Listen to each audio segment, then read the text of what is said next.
নমস্কার বন্ধুরা, তোমরা ইতিমধ্যে জেনে গিয়েছো যে এসএসসির তরফ থেকে স্টাফ সিলেকশন কমিটির আন্ডারে একটি নোটিশ বের হয়েছে, যেখানে বলা হয়েছে sub inspector in Delhi police central arm police force, মানে সিপিএর তরফ থেকে একটি ভ্যাকান্সি বের হয়েছে। তো ইম্পর্টেন্টেন্স অনলাইন অ্যাপ্লিকেশন স্টার্ট 26/9/2025 থেকে 16/10/2025। কারেকশন এবং পেমেন্টের জন্য তোমরা টাইম পাবে 24/10/2025 থেকে 26/10/2025। সিবিটি এক্সাম হবে তোমাদের নভেম্বর এবং ডিসেম্বরের মধ্যে। এখানে তোমাদের স্যালারি দেওয়া হবে সাব ইন্সপেক্টর জিডি ইন সিএপিএফে পে স্কেল অফ লেভেল 6 লেভেলে তোমরা এখানে পেয়ে যাবে 35,400 থেকে 1,12,400। এবং সাব ইন্সপেক্টর দিল্লি মেল এবং ফিমেলের জন্য কিন্তু তোমরা একই লেভেল 6-এর পে লেভেল পেয়ে যাবে 35,400 থেকে 1,12,400 পর্যন্ত। এরপরে আমরা জেনে নেব vacancy sub inspector in Delhi police male. পুরুষদের জন্য কিন্তু জেনারেলের জন্য 32টি, ওবিসির জন্য 17টি, এসসির জন্য 9টি, এসটির জন্য 5টি, ইডব্লিউএসের জন্য 60টি, টোটাল কিন্তু 70টির মাধ্যমে এখানে পুরুষ নিয়োগ করা হবে। এরপরে আমরা জেনে নেব মহিলাদের vacancy sub inspector in Delhi police female. মহিলাদের জন্য এখানে কিন্তু জেনারেলের জন্য 50টি, ওবিসির জন্য 27টি, এসসির জন্য 15টি, এসটির জন্য 8টি, ইডব্লিউএসের জন্য কিন্তু 14টি, টোটাল কিন্তু 114টির মাধ্যমে কিন্তু মহিলা নেওয়া হবে। এবং এক্স সার্ভিসম্যানদের জন্য জেনারেল ক্ষেত্রে 4টি, ওবিসির ক্ষেত্রে 2টি, এসসির ক্ষেত্রে 1টি, এসটির জন্য 1টি, টোটাল কিন্তু 8টি শূন্যপদ রয়েছে। এরপরে দেওয়া আছে ex serviceman special category. General ক্ষেত্রে 3টি, ওবিসির ক্ষেত্রে 2টি, এসসির ক্ষেত্রে 1টি, এসটির জন্য নেই, ইডব্লিউএসের জন্য নেই, টোটাল কিন্তু 6টি শূন্যপদ রয়েছে। এরপরে আসি 10% রিজার্ভেশন ফর ডিপার্টমেন্টাল ক্যান্ডিডেট। যারা দিল্লি পুলিশে কর্মরত তাদের জন্য কিন্তু 10% রিজার্ভেশন করা আছে। এর ক্ষেত্রে জেনারেল ক্ষেত্রে 4টি, ওবিসির ক্ষেত্রে 4টি, এসসির ক্ষেত্রে 2টি, এসটির ক্ষেত্রে 1টি, ইডব্লিউএস ক্ষেত্রে 1টি, টোটাল 14টি শূন্যপদ রয়েছে। এরপরে রয়েছে সাব ইন্সপেক্টর জিডি, মানে general duty in CRPF male ক্যান্ডিডেটের জন্য জেনারেল ক্ষেত্রে 460টি শূন্যপদ, ইডব্লিউএস ক্ষেত্রে 101টি, ওবিসির ক্ষেত্রে 260টি, এসসির ক্ষেত্রে 151টি, এসটির ক্ষেত্রে 75টি, টোটাল 1006টি শূন্যপদ রয়েছে। এবং ফিমেলদের ক্ষেত্রে জেনারেল ক্ষেত্রে 10টি, ইডব্লিউএস ক্ষেত্রে 2টি, ওবিসির ক্ষেত্রে 6টি, এসটির ক্ষেত্রে 3টি, এসটির ক্ষেত্রে 2টি, টোটাল 23টি। জেনারেল টোটাল 1029টি শূন্যপদ রয়েছে। এবং এক্স সার্ভিসম্যানদের জন্য 10% রিজার্ভেশন, মানে 103টি সেট রিজার্ভ রয়েছে। ওই হিসেবে তোমরা পরপর দেখে নিবে। তারপরে বিএসএফ মেল এবং ফিমেল ক্যান্ডিডেটের জন্য টোটাল 223টি সিট রয়েছে এবং রিজার্ভেশনে 22টি রয়েছে। আইটিবিপির জন্য মেল এবং ফিমেল ক্যান্ডিডেট মিলে টোটাল 33টি শূন্যপদ রয়েছে এবং 23টি রিজার্ভেশনে রয়েছে।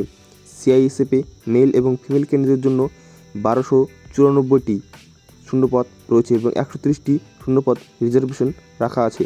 এসএসবি মেল ক্যান্ডিডেট এবং ফিমেল ক্যান্ডিডেটের জন্য 82টি সিট রয়েছে এবং 8টি রিজার্ভেশনে রাখা হয়েছে। সর্বমোট মেল ক্যান্ডিডেটের জন্য 2651টি এবং ফিমেল ক্যান্ডিডেটের জন্য 310টি সিট, সর্বমোট 2861টি সিট। তার মধ্যে 286টি রিজার্ভেশনে রাখা হয়েছে। এরপরে বলা আছে eligibility criteria, candidate must have a bachelor degree in any discipline. তুমি যদি কোনো সরকারি কলেজ থেকে বিএ কমপ্লিট করে থাকো তাহলে কিন্তু তুমি এই শূন্যপদের জন্য আবেদন করতে পারবে। দিল্লি পুলিশের জন্য এলএমবি ড্রাইভিং লাইসেন্স কিন্তু লাগছে। তারপরে আমরা দেখে নেব এজ, মানে বয়স। মিনিমাম এজ লাগছে তোমাদের 20 বছর এবং ম্যাক্সিমাম এজের কথা বলা আছে কিন্তু 26 বছর। এটা কিন্তু এসএসসি সিপিও এসআই এর ক্ষেত্রেও বলে দেওয়া আছে এবং দিল্লি পুলিশের ক্ষেত্রেও কিন্তু বলে দেওয়া আছে। তারপরে দেখব এক রিল্যাক্সেশন, কারা বয়সে ছাড় পাবে। এসসি এবং এসটির জন্য 5 বছরের ছাড়, ওবিসির ক্ষেত্রে 3 বছরের ছাড় এবং এক্স সার্ভিসম্যান ইএসএম এর জন্য 3 বছর কিন্তু ছাড় দেওয়া রয়েছে। যদি তোমার বয়স থেকে থাকে 25 বছর তাহলে কিন্তু তুমি 5 বছরের ছুট পেয়ে যাবে এসসির ক্ষেত্রে, 3 বছরের ছুট পেয়ে যাবে ওবিসির ক্ষেত্রে এবং 3 বছরের ছুট পেয়ে যাবে কিন্তু এক্স সার্ভিসম্যানদের ক্ষেত্রে। তারপরে আমরা দেখে নেব এক্সাম কিন্তু তোমাদের দুটি হবে। পেপার ওয়ানে কী কী সাবজেক্ট থাকছে, general intelligence and reasoning 50 question 50 mark, general knowledge and general অ্যাওয়ারনেসে 50 কোশ্চেন 50 মার্ক, কন্টিনেন্ট অ্যাপ্রোচ মানে 50টি question 50 mark, English composition 50 question 50 marks. তোমাদের কিন্তু 2 ঘন্টা সময় থাকছে এবং 30 সেকেন্ড পর পর একটি করে পার্ট খুলে যাবে। ধরো তুমি যদি জেনারেল ইন্টেলিজেন্টে 50টি কোশ্চেনের জন্য 30 মিনিট, জিকের জন্য 30 মিনিট, অঙ্কর জন্য 30 মিনিট এবং ইংলিশের জন্য 30 মিনিট পর পর কিন্তু তোমাদের একটি করে পার্ট খুলবে। তুমি যদি ভাবো আমি একটার পর একটা করবো, ওইভাবে কিন্তু হবে না। 30 মিনিট হবে, একটি করে পার্ট বন্ধ হয়ে যাবে। এরপরে পেপার 2 এ তোমাদের সাবজেক্ট থাকছে ইংলিশ কম্পোজিশন অ্যান্ড ল্যাঙ্গুয়েজ। 200-এর মধ্যে 200টি কোশ্চেন থাকবে এবং মার্ক থাকবে 200টি, টাইম থাকবে 2 ঘন্টা এবং একটি ভুল করলে কিন্তু তোমাদের 0.25 নাম্বার কেটে নেওয়া হবে। যদি তুমি 4টি ভুল করে থাকো তাহলে কিন্তু তোমার একটি কোশ্চেন নাম্বার কেটে নেওয়া হবে। এরপরে বলা আছে বেনিফিট। যদি তুমি এনসিসি করে থাকো তাহলে কিন্তু তুমি প্রত্যেকটি পেপার 1 বা পেপার 2 এ কিছু বোনাস মার্ক পাবে। যেরকম এনসিসি সার্টিফিকেট সি থাকলে তুমি 10 মার্কস মানে 5% নাম্বার এবং এনসিসি বি সার্টিফিকেট থাকলে 6 মার্ক মানে 3% নাম্বার এবং এনসিসি এ সার্টিফিকেট থাকলে কিন্তু তুমি 4% নাম্বার ফ্রিতে পেয়ে যাবে। পিএসটি ফিজিক্যাল স্ট্যান্ডার্ড টেস্টে তোমাদের বলা আছে height measurement for ST in Delhi police. তোমাদের সিএপিএফ এবং দিল্লি পুলিশে কিন্তু সেম হাইট লাগছে। ছেলেদের ক্ষেত্রে হাইট লাগছে 170 সেমি, চেস্ট 80 থেকে 85 5 সেন্টিমিটার কিন্তু তোমাদের ফ্লোতে লাগবে এবং যারা পাহাড়ি এলাকায় থাকে তাদের জন্য হাইট আছে 165 সেন্টিমিটার এবং চেস্ট 80 টু 85 এবং all male candidate belong to scheduled tribes এসটিদের জন্য আছে 162.5 সেন্টিমিটার এবং চেস্ট আছে 70x82 centimetre.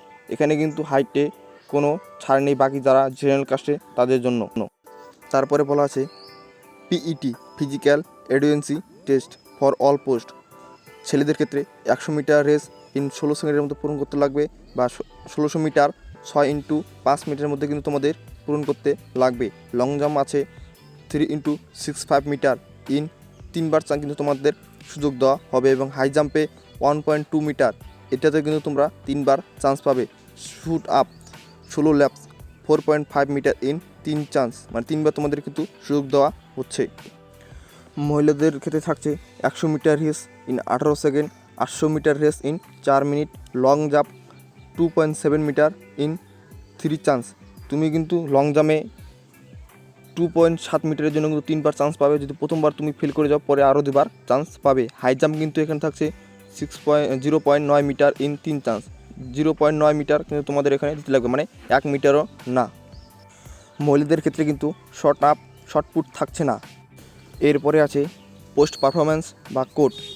DP Delhi police এসআইয়ের ক্ষেত্রে কোড এ, সিআইএসএফ এসআইয়ের ক্ষেত্রে কোড সি, এসএসবি এসআইয়ের ক্ষেত্রে কোড এফ, সিআরপিএফ এসআইয়ের ক্ষেত্রে কোড ডি, আইটিবিপি এসআইয়ের ক্ষেত্রে কোড ই, বিএসএফ এসআইয়ের ক্ষেত্রে কোড বি। এইভাবে যখন তোমরা ফর্ম ফিল আপ করবে তখন কিন্তু এইভাবে কোড পারফরম্যান্স দিতে লাগবে।